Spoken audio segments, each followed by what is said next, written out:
Heyo,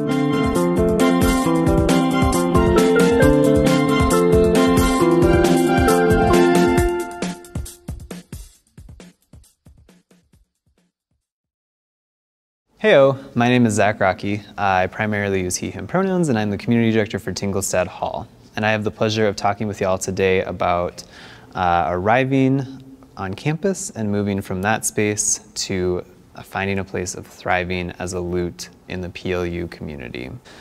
I've got 3 main points about thriving that I want to cover today before I pass the mic over to a few students to share some stories and for Pastor Jen Rude to close it out with some ending comments. But first, before we dive into those main points, I want to define thriving. So the general definition of thrive is to prosper, to flourish, to have plenty of, to be set, satiated, secure, safe, to feel comfortable with where you are at and what you have, to be able to relax into the space that you currently occupy, whether that's a physical or metaphorical space.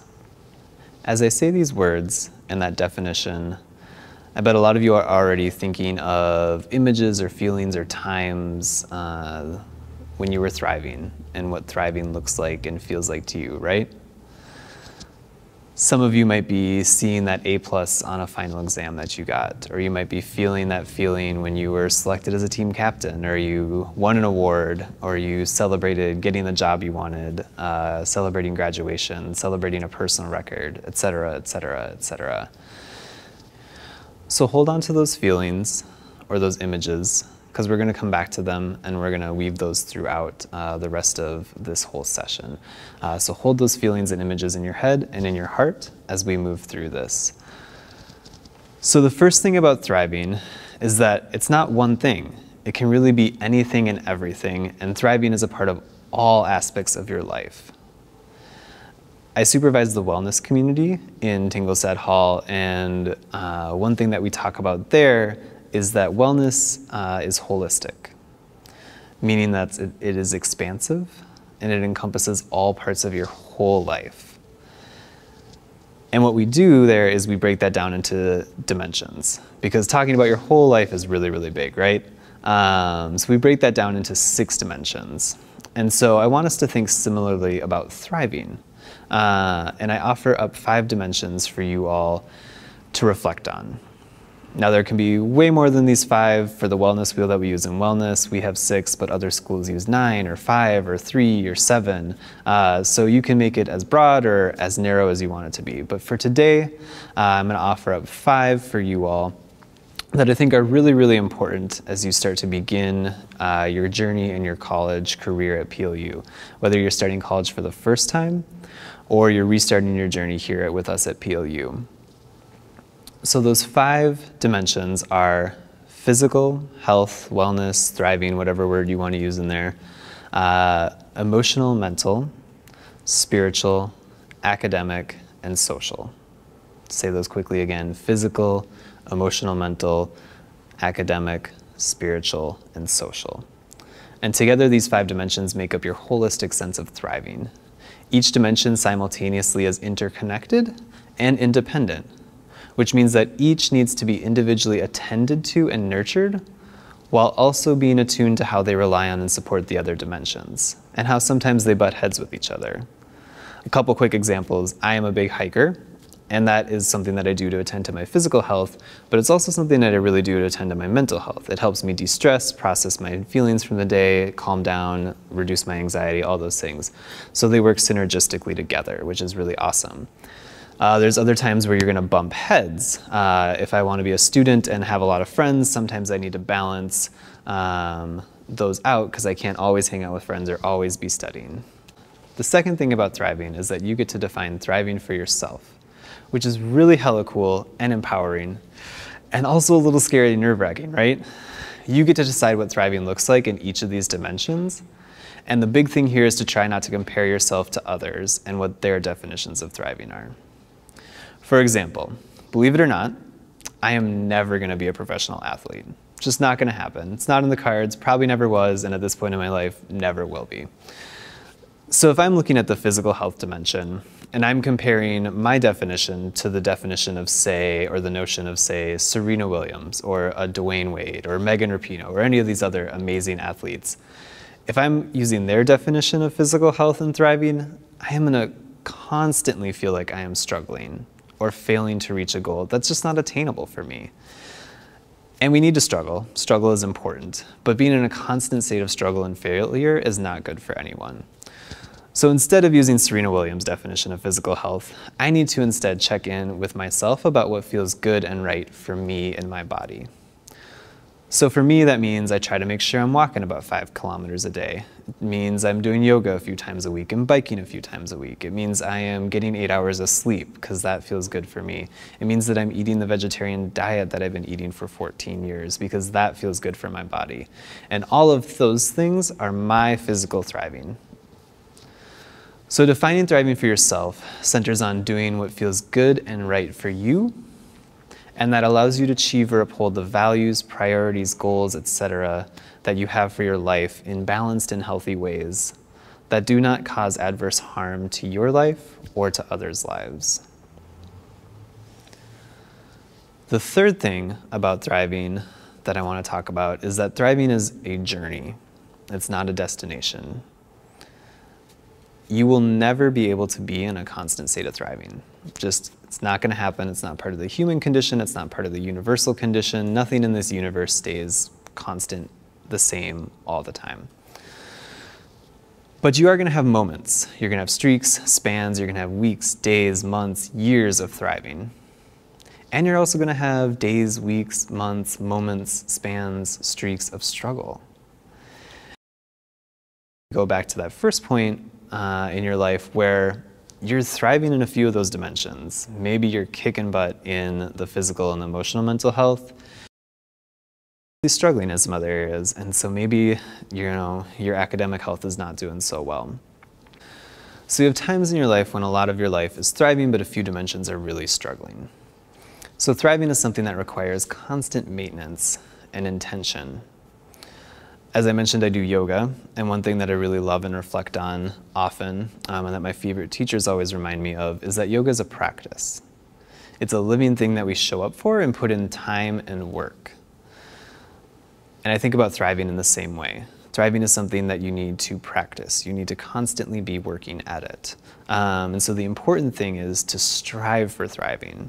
You want to show up every day and strive to get to where you want to be. And know that inevitably, you're going to have struggles along the way. Some days you're going to knock it out of the park and you're going to get there. Other days you're not going to quite make it. And when you have those struggles, it's really, really important to first give yourself and others grace.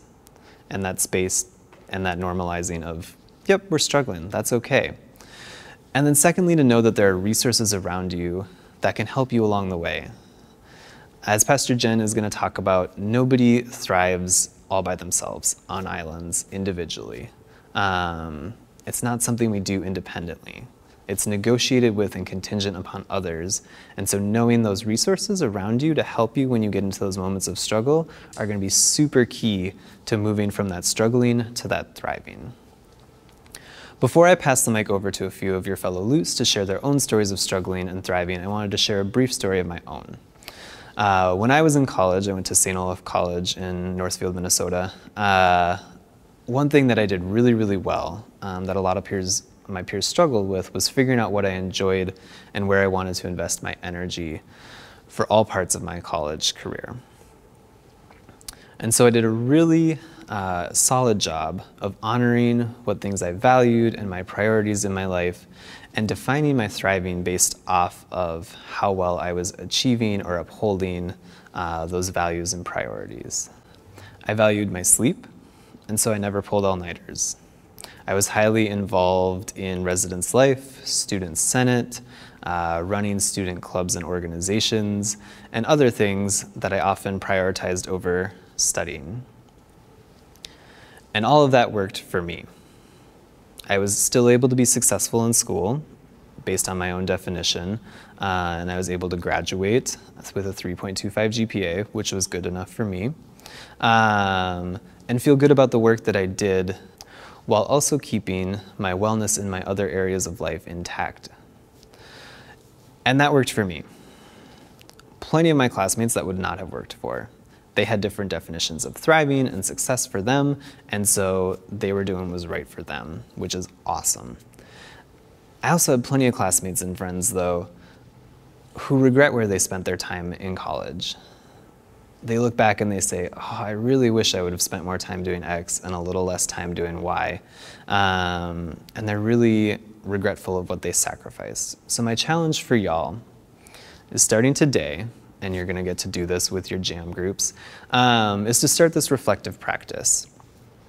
Take some time to think about what your values are right now. What are your priorities? What are your goals? Why are you here at PLU? What do you hope to achieve and accomplish? And what does thriving look like for you in each of those 5 dimensions?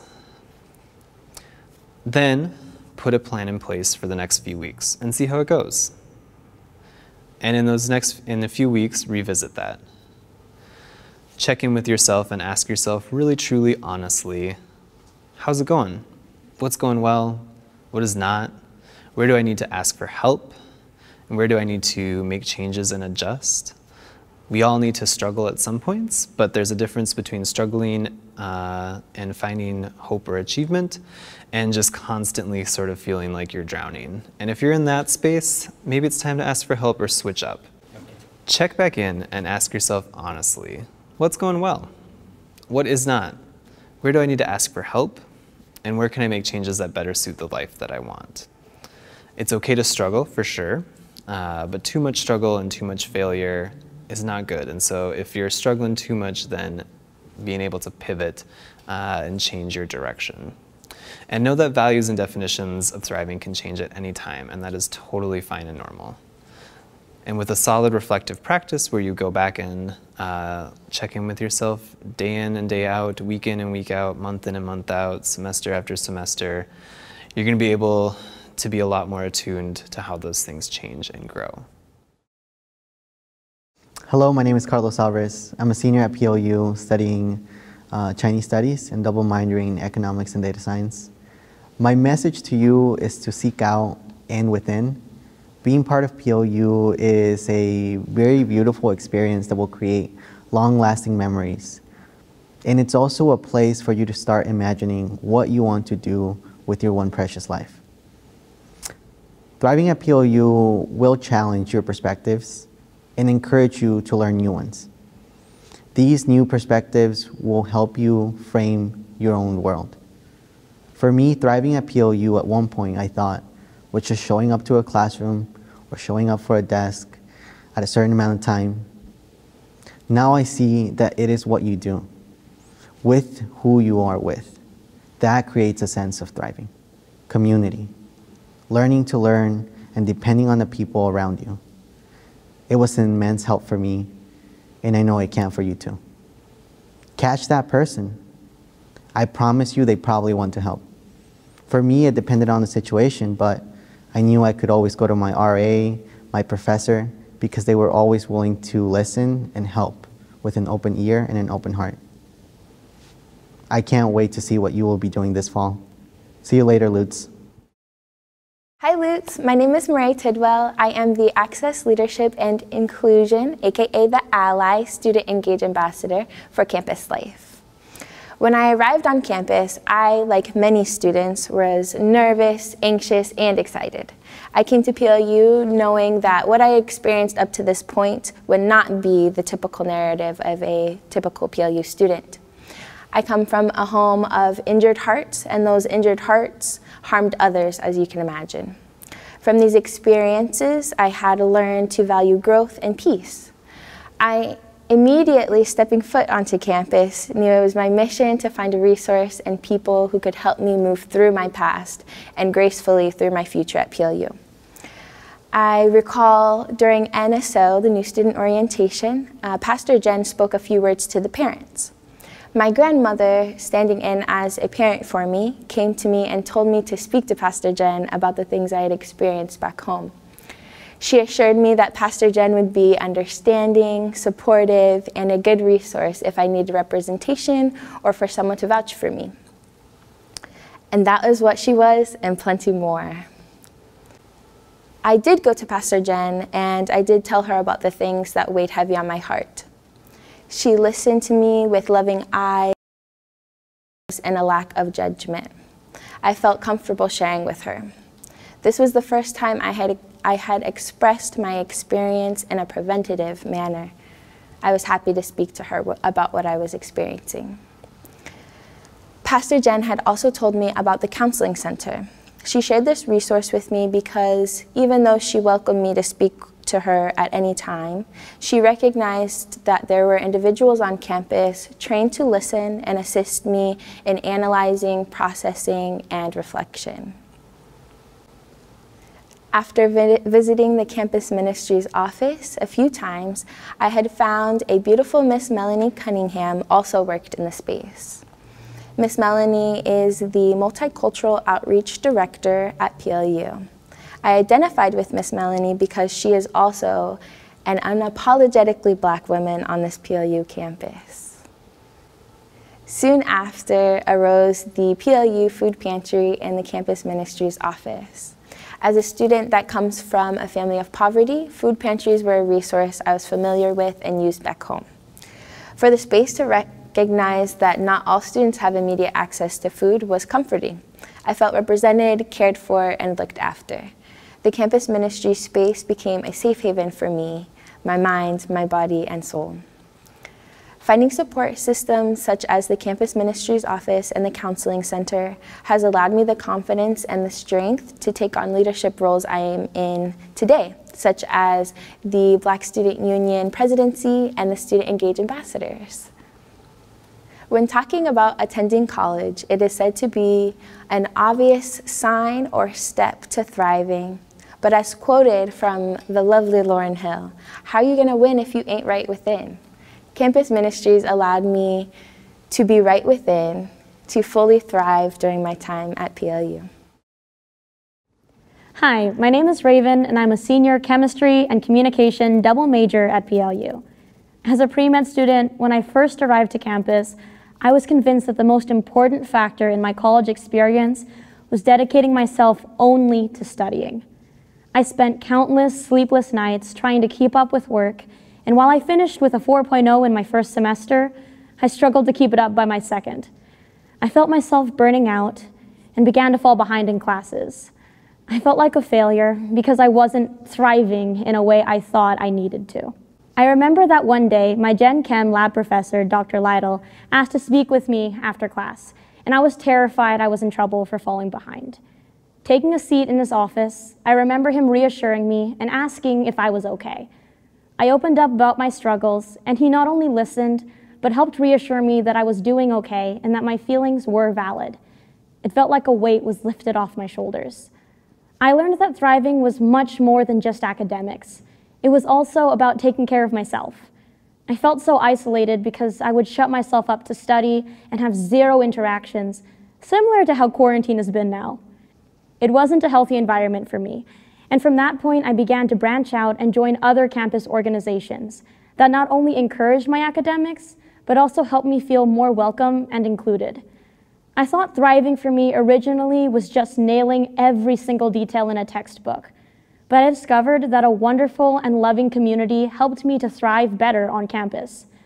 I encourage you to find your own definition of thriving and find people that help you feel supported and included.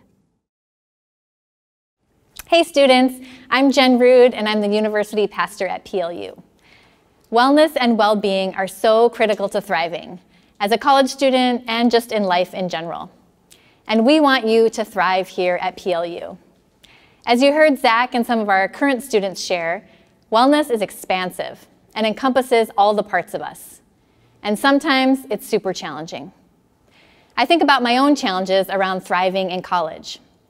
I came out as queer in the first couple weeks of fall semester after becoming fast friends with a woman in the residence hall next to mine, and my world flew a bit into a tailspin as I worked to figure out what this meant. I did some of my own personal work toward wellness, yes, and also it really took community. Supportive friends who still said messed up things but kept trying, the counseling center who listened, religion professors who helped me dive into queer theology, and my campus pastor, who affirmed for me the loving God I knew. We need each other to thrive. I think you will find here at PLU a community that is invested in your thriving. In my own Lutheran Christian tradition, and also in many other faith traditions, God commands that we love God and that we love our neighbors as ourselves. Loving God, neighbor, and self are all interconnected and wrapped up in one another. So while our own thriving matters, we are also called to care for one another as neighbors in community to help everyone thrive. And the PLU community is counting on you. Our community needs you and all that you bring. Maybe you will be the one to notice another student who is struggling and reach out. Or you will hear of a resource during Lute Welcome that will come in handy later for a classmate. Or you have just the insight that is needed to help someone understand a new perspective. Or maybe you will join in on some of the student activism here at PLU as you work against injustice and for liberation and mutual thriving for all. When I was a senior in college, I joined our student government, and together we worked on advocating for expanding our non-discrimination policy to include sexual orientation. Remember, this was a while ago in a small Midwestern city, so it was controversial at the time. And we took on this advocacy because we were committed to thriving for all in our community. And because we had been doing this work together, it also meant that we had lots of allies and were ready to rally when hateful protesters threatened to come to our campus, criticizing our affirmation of our LGBTQ community members. We could boldly declare our commitment to the well-being, the rights, and the thriving of all in our community as a community. We are in this together. Our wellness and thriving are wrapped up in each other. So welcome to the team, Lutes.